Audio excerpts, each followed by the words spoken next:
They told me, when I was a boy, that the land would outlast us all.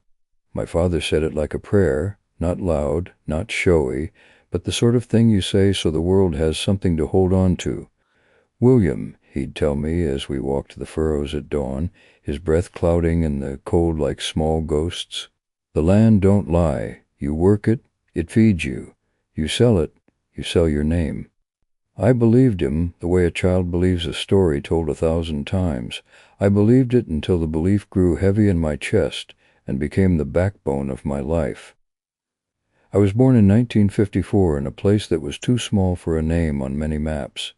The town had one diner, one church, and enough gossip to fill any weary soul. It had fences that leaned like old men and silos that watched the sky.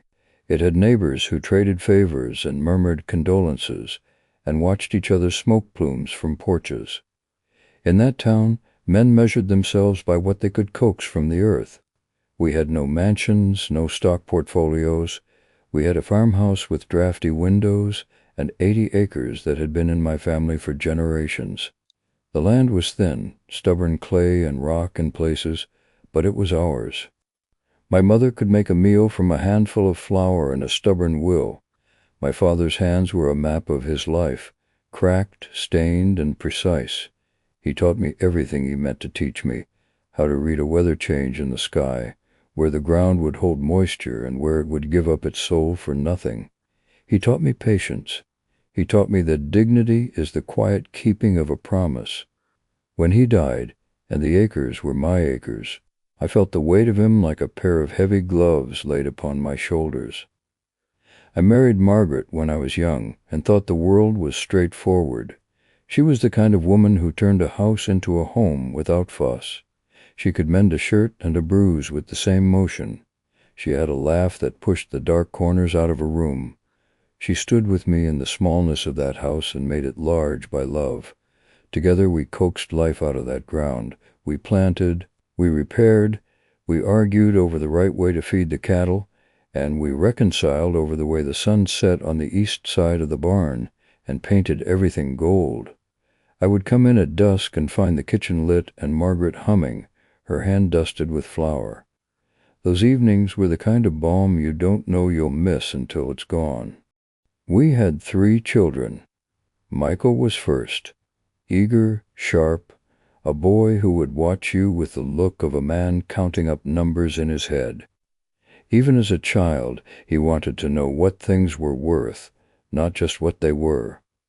He would sit beside me while I balanced the ledger, our fancy term for receipts stuffed in a cigar box, and count as if the numbers had some secret language.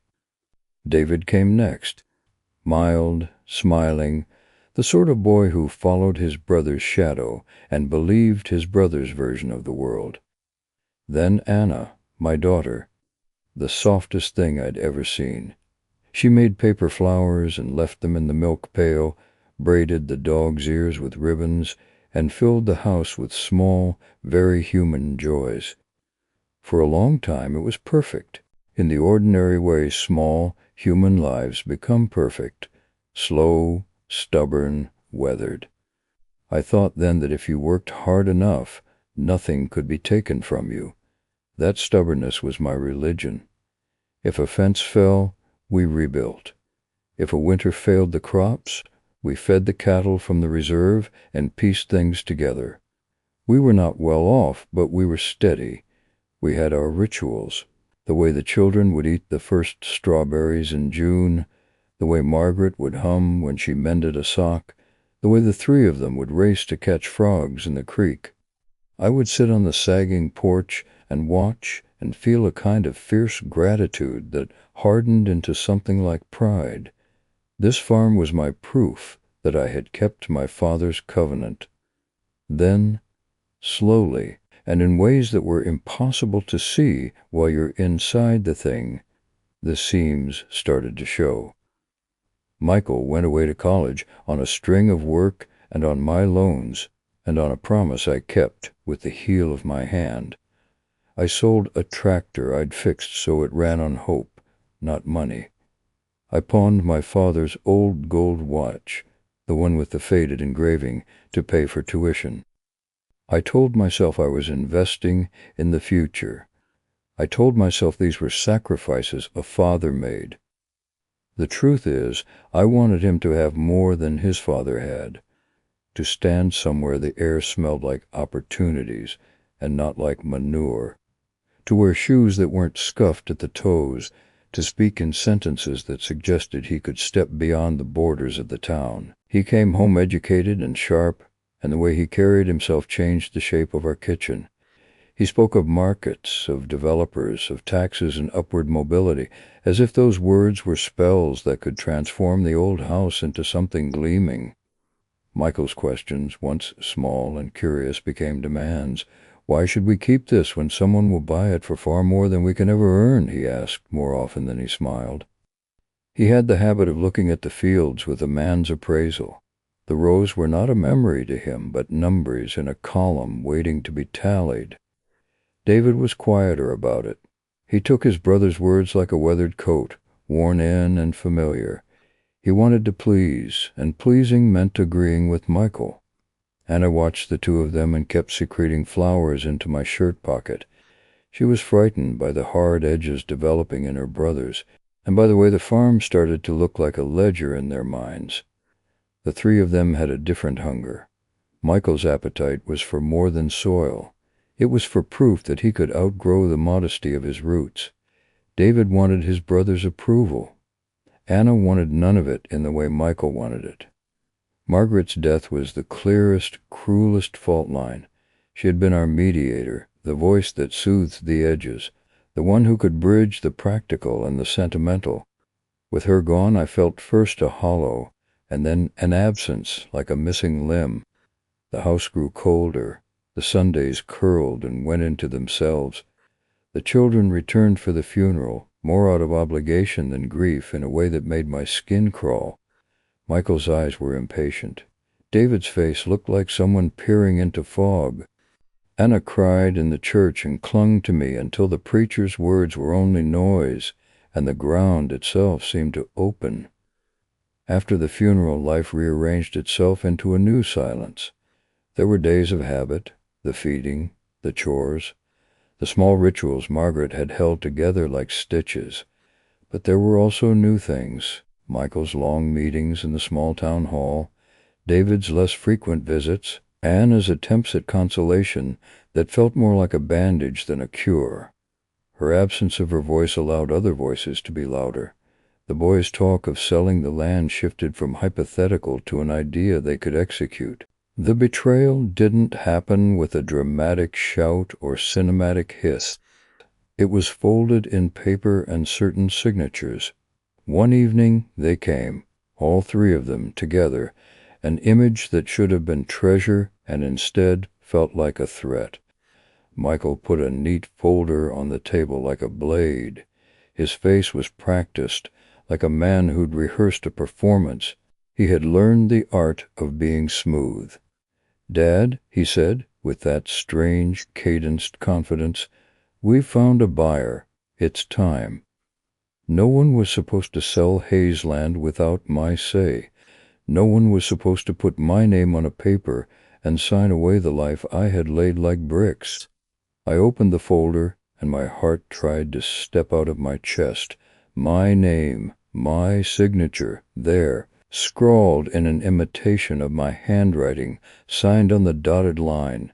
The papers were legally arranged to make the land someone else's. Loans had already been drawn. The plan was as intricate as a trap. I remember looking at the looped W and the crooked H and thinking in a hollowed voice, "You forged my hand." Michael said, with a patience that would make you think him kind, "It's for your good, Dad. You're set in ways that tie you down. We can make you comfortable. Don't be stubborn." David said nothing at first. When he finally spoke, his voice was small and brittle.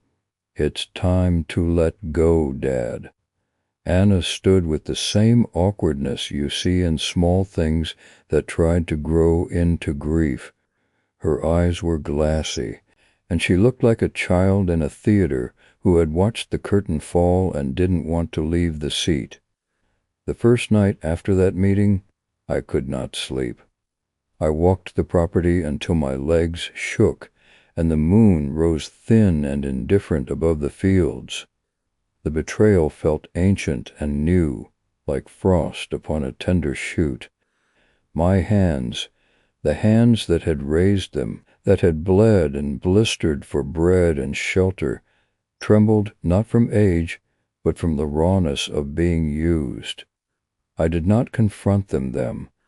I did what I have never done in my life. I was still. I decided to be a stillness they could not see through. If they had thought to play this with speed and audacity, I would play it with time and patience. They had taken the quick, flashy route. I would take the long, cold one. Forgiveness was not in me. The kind of forgiveness a father gives must be earned, and you did not earn it by forging another man's name. I went to my lawyer, an old friend who had known my father more than he'd known me in some ways. He put the papers under a lamp and read them with the kind of concentration that makes a man look like a surgeon. When he looked up, his expression was flat and serious. "They've tied themselves," he said. "Fraud is obvious. There are loans drawn against the property. If we can trace the signatures properly, we can show forgery. It won't just be civil. It will be criminal. But make no mistake, William, when you pull this, you will break them." Breaking them. The phrase was a blunt instrument, and it rang hollow and necessary in my head. I thought of the life I had poured into the soil, and how easily paper had attempted to drain it away. I thought of the way my son had looked at me, like a man appraising an old tool. I thought of honest, small, quiet hands that had once braided the dog's ears. You must understand, I am not a man given to malice. I never felt the urge to watch someone fall, but I felt wronged in a way that cut deep. There is a kind of injustice that is not about revenge as entertaining cruelty, but about writing a ledger where a thin, calculated dishonesty had marred the balance. They had committed fraud against me. They had attempted to steal not only property, but dignity. And dignity is a ledger you do not put up for sale. So I waited. I let them move as if they had won. Michael paraded his plans, his meetings with men who spoke of concrete and profit in tones meant to be charming. He walked the town with the sorts of smiles that make people think better of him. David, puffed up by the illusion of success, took on a matter he once reserved for borrowed suits. Anna put on a dress she had never worn before, and looked at herself in the mirror like a stranger whose reflection had been given something she had not earned. I watched all of it with the coldness of a winter barn. I listened to their boasts and their casual cruelty. I watched who they spoke to, creditors and men with signatures like knives. I listened for the sound of uneven breathing, the small shiver that comes before a fall. I gathered my evidence with the steadiness one needs for a harvest, methodically, silently, like gathering the ears of corn in a bucket and keeping them dry. When I finally moved, I did not thunder through the doors and spit accusations. I walked into a courtroom as the plaintiff who had every right to be heard. I sat in a chair and watched my children across from me, watching them the way you watch a storm roll in, knowing it cannot be stopped. The lawyer laid the papers out like bones. The expert witnesses with their pens and ink explained ink blotches and pressure points in handwriting. A man in a white coat said my hand held certain tremors that were not in the supposed signature, that the rhythm of the strokes didn't match the slow, halting hand of an older man like me, but the confident, practiced hand of someone younger, someone trained. Breaking them. The phrase was a blunt instrument, and it rang hollow and necessary in my head. I thought of the life I had poured into the soil, and how easily paper had attempted to drain it away. I thought of the way my son had looked at me like a man appraising an old tool.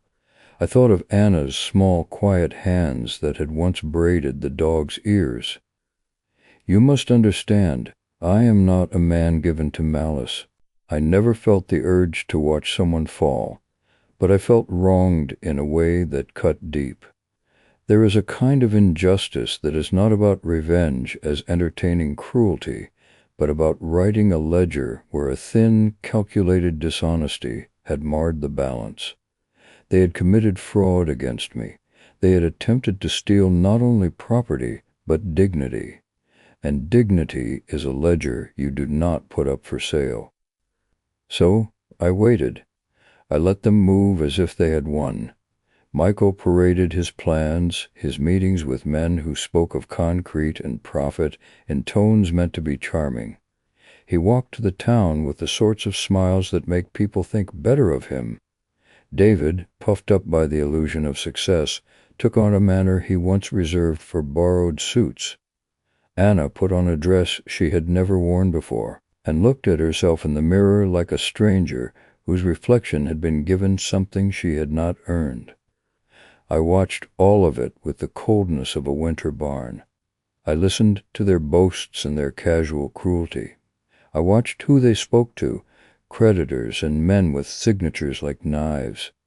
I listened for the sound of uneven breathing, the small shiver that comes before a fall. I gathered my evidence with the steadiness one needs for a harvest, methodically, silently, like gathering the ears of corn in a bucket and keeping them dry. When I finally moved, I did not thunder through the doors and spit accusations. I walked into a courtroom as the plaintiff who had every right to be heard. I sat in a chair and watched my children across from me, watching them the way you watch a storm roll in, knowing it cannot be stopped. The lawyer laid the papers out like bones. The expert witnesses, with their pens and ink, explained ink blotches and pressure points in handwriting. A man in a white coat said my hand held certain tremors that were not in the supposed signature, that the rhythm of the strokes didn't match the slow, halting hand of an older man like me, but the confident, practiced hand of someone younger, someone trained. People asked whether I felt satisfaction. They wanted a smell of triumph on my breath, a sparkle in my eye when I said my children had been undone. The truth is more complicated. I felt a terrible and precise relief the way a man feels when a small child is taken from a dangerous place, relief mixed with the sourness of watching someone you once loved suffer consequences so absolute. I did not celebrate so much as I calibrated. I was not an avenger in the mythic sense. I was a man who had been forced to become certain of his rights, and who would not allow the theft of what had been given to him by blood and by toil. In the long evenings, when the sky went violet and the creak of the fence post sounded like an old friend, I would walk the rows and remember. I would remember Michael as a child, making forts of hay bales and asking the name of every bird he saw. I would remember David's quiet laugh when a pig turned over his carefully arranged corn. I would remember Anna's small thumb stained with ink from drawing flowers, and how she would press those drawings into my coat pocket and grin like she'd performed a small miracle. And I would wonder, were they ever really mine? There is a difference between being a parent in the biological sense and being the owner of someone's loyalty. I fed them and clothed them, yes. I taught them to work. I took out the loans and pawned the watch and taught them how to fix a fence without calling a stranger.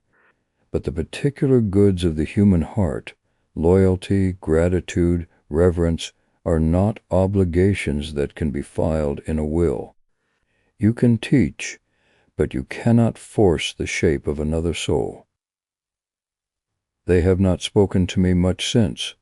Michael calls sometimes with a terse voice and a sentence that suggests an effort to bridge a gulf. David avoids eye contact like he avoids a blade. Anna's calls are rare and thin. Once I heard her breathe into the line and say she was sorry, as if apology, like soil, could be tilled into life again. She said she missed the house and the smell of biscuits, and I wanted to tell her that I did too, that every day I wake to the slow dim of morning and to the small, granular grief of missing what I had. But what words will fix a signature? What sound will press a broken piece of paper back into place? There are nights I feel the old temptation to imagine the worst of them forever. There are nights I feel pity that tastes like salt on the tongue. Sometimes I walk to the place in the field where Michael used to race David and Anna, and kneel and put my palm to the ground. The soil has memory.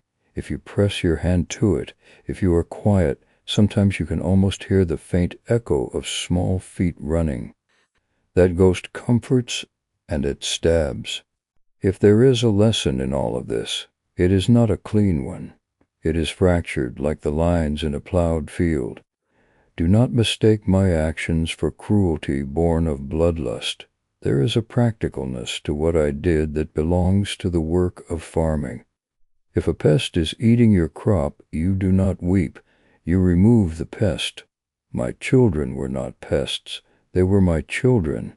And the act of legal correction is not the same as the act of killing.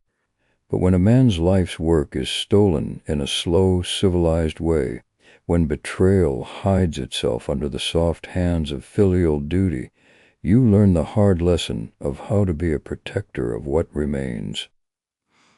I do not dream of revenge as a sport. I do not count the days since they last spoke to me as a score. What I have come to is a certain peace that is not warmth, but steadiness, like a barn standing through snow. I have come to accept that people will disappoint you in ways that shatter you, and that you will sometimes be required to respond in a way you neither pictured nor wanted to inhabit. It is a lonely sort of dignity, but dignity nonetheless. So I tend what I have left in the way an old man tends a small private thing. I mend the fence that sags and the roof that leaks. I plant a row of beans now and then, not enough to consider myself a man at work again, but enough to keep the hands from idle. I sit on the porch with a cup of coffee and watch the clouds. Sometimes a brother-in-law stops by with a casserole and stays for a while, and we trade small talk because it is easier than the weightier subjects. The town is smaller every year. The silos grow older. The children's footsteps, when they come, sound different. If I had to give a warning, not in bitterness, but in clarity, it would be this: do not mistake kindness for weakness. Kindness is a strong thing. It holds a house together. It raises children. But kindness is not a shield against theft. If someone decides to steal from you, their pretty words do not absolve the crime. Teach your children your craft. Teach them to love what you love, but know also that love that is unconditional and unexamined can be a path for betrayal if it meets ambition unmoored from conscience. I learned the hard way that a father can forgive 1,000 small trespasses, and perhaps that is what makes a man a father. But there is a hinge that, when broken by those closest to you, changes the shape of every subsequent day. I passed through that hinge. I have come out the other side a man who still remembers how to laugh at a joke and still remembers how to be tender with Anna when she calls and stammers and tells me a small thing about her life. I have come out the other side knowing that I did what I thought necessary to keep what my father left me, not for pride alone, but because a life of labor deserves to be honored, not auctioned under the guise of progress. My name is William Hayes. I built a life on stubborn things. I loved in simple, fierce ways. I was betrayed by my blood, and I corrected what could be corrected. If you wonder whether I have regrets, I will not lie. I have 1,000. Regrets are like stones in a pocket. You feel them with every step.